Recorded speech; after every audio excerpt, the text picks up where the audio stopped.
Famori Bataja Fantebe Nasana Kamara Muso Dele Kele Wili Ramayamako Sonakaja Ile Fama Kele Madikitola.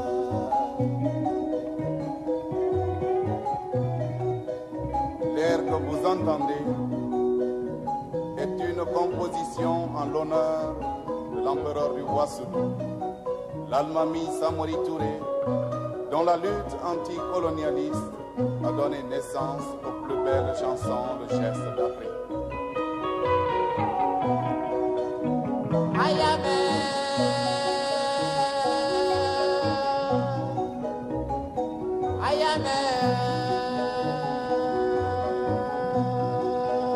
Sonakaja Kandara Famoriba Famanye Kumala.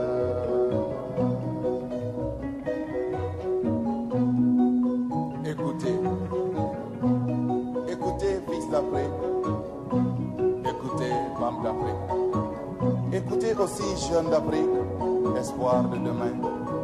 Écoutez tous une page de la glorieuse histoire africaine. Il y a des hommes qui, bien que physiquement absents, continuent et continueront à vivre éternellement dans le cœur de leurs semblables.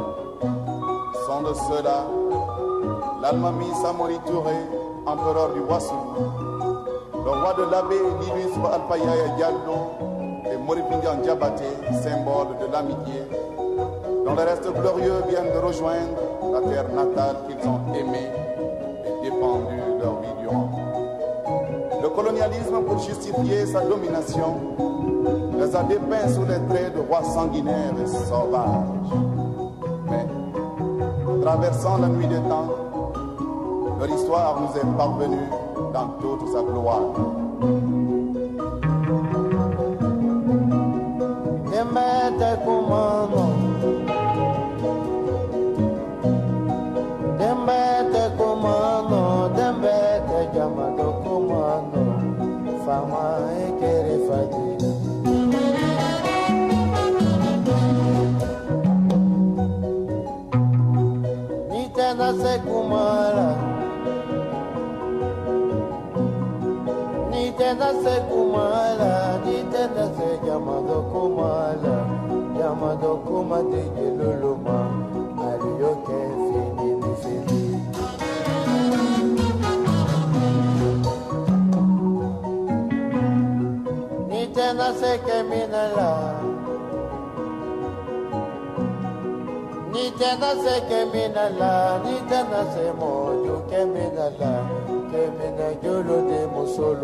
L'hymne de l'Empire du Ouassoulou proclame: si tu ne peux organiser, diriger et défendre le pays de tes pères, fais appel aux hommes plus valeureux. Si tu ne peux dire la vérité en tout lieu et en tout temps, fais appel aux hommes plus courageux. Si tu ne peux être impartial, cède le trône aux hommes justes. Si tu ne peux protéger le peuple et braver l'ennemi, donne ton sabre de guerre aux femmes qui t'indiqueront le chemin de l'honneur. Si tu ne peux exprimer courageusement tes pensées, donne la parole au griot. Ô Fama, le peuple te fait confiance. Il te fait confiance parce que tu incarnes ses vertus.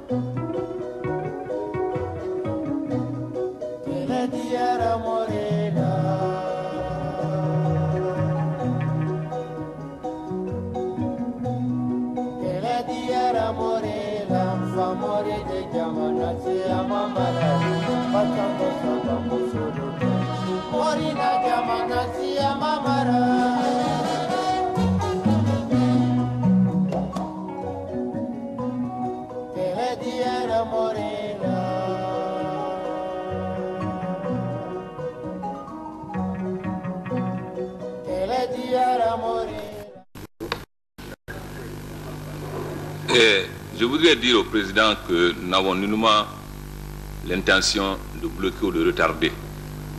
Je pense qu'il faut tenir compte de ceux qui interviennent plusieurs fois et de ceux qui ne sont pas du tout intervenus si on veut que le débat avance. Personnellement, je ne voulais pas intervenir dans la mesure où j'ai soutenu la proposition de mon président de groupe parlementaire, donc j'estimais que je n'ai pas à intervenir sauf en manifestant mon vote. Mais lorsqu'un enfant en marchant prend de mauvaises habitudes, c'est très mauvais pour son développement. Nous sommes un parlement qui est à ses débuts. Lorsqu'il y a des choses qui ne sont pas correctes, il faut, Monsieur le Président, que nous les corrigeons. C'est une nécessité. Une interprétation peut être erronée.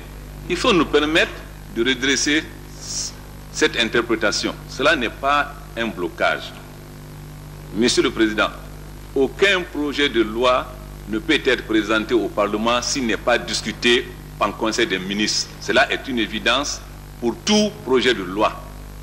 Donc, si malgré cette évidence, la loi a dit expressément que pour les taxes présentées par le ministre des Finances, c'est exprès, parce qu'on sait que tous les projets de loi passent en Conseil des ministres.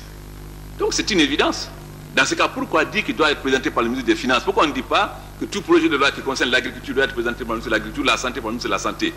C'est une loi universelle des finances publiques que nous appliquons. Même si un projet de loi est adopté en Conseil des ministres, ce qui est le cas de tous les projets de loi, ce projet doit être transmis par le ministre des Finances au secrétaire général du gouvernement, être mentionné. C'est cela ce que nous voulons dire. C'est un principe universel des finances publiques. Donc, ce n'est pas du tout une volonté de bloquer les débats, mais c'est pour que nous comprenions bien quand un projet de loi dit, quand une loi dit quelque chose, il faut que nous comprenions bien pourquoi. Sinon, on n'a pas besoin de mentionner cela. Deuxièmement, je pense que le président de la Commission a donné raison à notre président, parce qu'en répondant à M. Diallo, parce que si nous discutons et que nous donnons des arguments sur les taxes et les redevances, mais il faut bien que nous nous comprenions, sinon nous allons adopter des choses qui ne correspondent pas à la réalité. Et si nous nous taisons dessus, demain nous ne pourrons plus revenir là-dessus.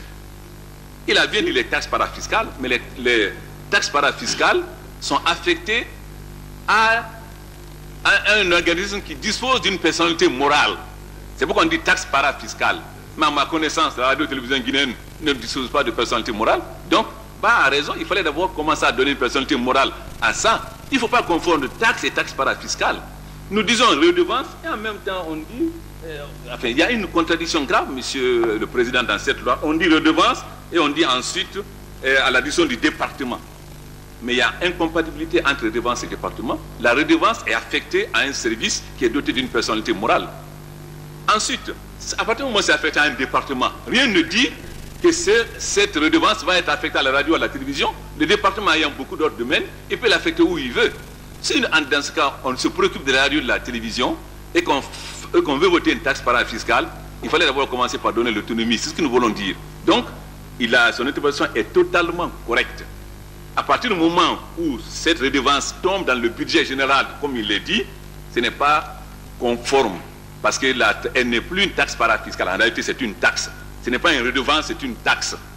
D'ailleurs, notre ami qui est intervenu, qui a cité 1963, a bien montré que c'est une taxe. Parce qu'il a dit qu'en achetant la radio, on lui a fait payer quelque chose qu'il a mis sur la radio. Mais ça, c'est une taxe, c'est pas une redevance. Une redevance, vous payez régulièrement pour un service rendu. Quand vous achetez un objet, on vous fait payer quelque chose, c'est une taxe que vous avez achetée, on vous met dessus pour savoir si vous avez payé la taxe. Ça montre bien la confusion. Donc, ce n'est pas une redevance. On n'a qu'à dire tout simplement, on met une taxe. Mieux, on dit qu'on met ça sur les gens qui sont abonnés. Je suis désolé, contrairement à ce qu'a dit mon ami Serradio, mais il y a des gens qui ont la radio, qui ont le courant, qui n'ont pas de télévision. Le courant est une nécessité. Quand tu es en ville, tu as besoin d'avoir le courant pour vivre. Ça ne veut pas dire que tu peux acheter une télévision à 300 ou 400 000. Il y a beaucoup qui ne peuvent pas. Mais dans ce cas, on peut voter la loi, à ce cas dire maintenant de passer dans les concessions. Si on ne connaît pas les adresses, mais on connaît les concessions, lorsqu'on fait le recensement pour les élections, on passe bien recenser les gens dans les concessions. On peut bien passer dans les concessions, recenser les gens qui ont des téléviseurs. Si on veut faire payer ceux qui ont de l'argent, il y a des gens qui ont 3 ou 4 téléviseurs dans la maison. Il y en a qui n'ont pas. Alors soyons logiques, si nous voulons faire payer soit des gens qui ont de l'argent, faisons passer dans les maisons et recensons les télévisions en ce moment. On fera payer effectivement les gens qui ont des télévisions et on ne fera pas payer des pauvres qui n'ont pas les télévisions. Donc ce que nous voulons dire, Que vous votez la loi au parti, de toute façon, elle sera votée. Nous, on votera contre en suivant notre président. Mais au moins, il faut que le Parlement ne se... Il faut que nous respectons c'est-à-dire, il faut que le Parlement ait quand même une image qui fasse qu'on la respecte. Donc, il ne faut pas qu'on confonde les choses qui ne sont pas identiques. La taxe et la parafiscalité, ce n'est pas la même chose. Et c'est pourquoi Diallo a eu raison. Ensuite, il est évident que si on précise, si on dit que le Parlement vote la loi, on sait que toutes les voix sont votées par le Parlement, mais si on dit vote à une majorité de 2/3, cela veut dire bien qu'on donne une spécificité à cette loi. C'est pourquoi lorsqu'on dit que le ministre des Finances présente, c'est bien une spécificité. Donc, il n'est pas question pour nous de bloquer les débats. De toute façon, nous savons que la loi va passer. Et je pense aussi que le président doit tenir compte, lorsque les gens... Le président doit tenir compte, il y a des gens qui interviennent 4 ou 5 fois. C'est ça qui étend le débat, parce qu'ils interviennent 4 ou 5 fois pour dire la même chose. Donc, il y a d'autres qui interviennent lorsqu'ils estiment qu'il faut intervenir. Sinon, on ne serait pas intervenu du tout. Mais nous pensons qu'il faut clarifier les choses afin que chacun chasse à quoi nous en tenons. Députés qui possèdent les textes pourraient tout de suite alléguer la nouvelle procédure plus valable, à savoir le aller au lever et assis. Cela n'a pas été le cas. Nous avons donc refait la même procédure par lever de bras. Le compte a été fait et une certaine majorité s'est dégagée. C'est après qu'on fait allusion à la deuxième procédure. Maintenant que l'honorable député Alpha Condé a demandé respectueusement à Maître Faber de retirer sa contestation, il l'a fait. Je crois que ça suffit pour clore l'incident.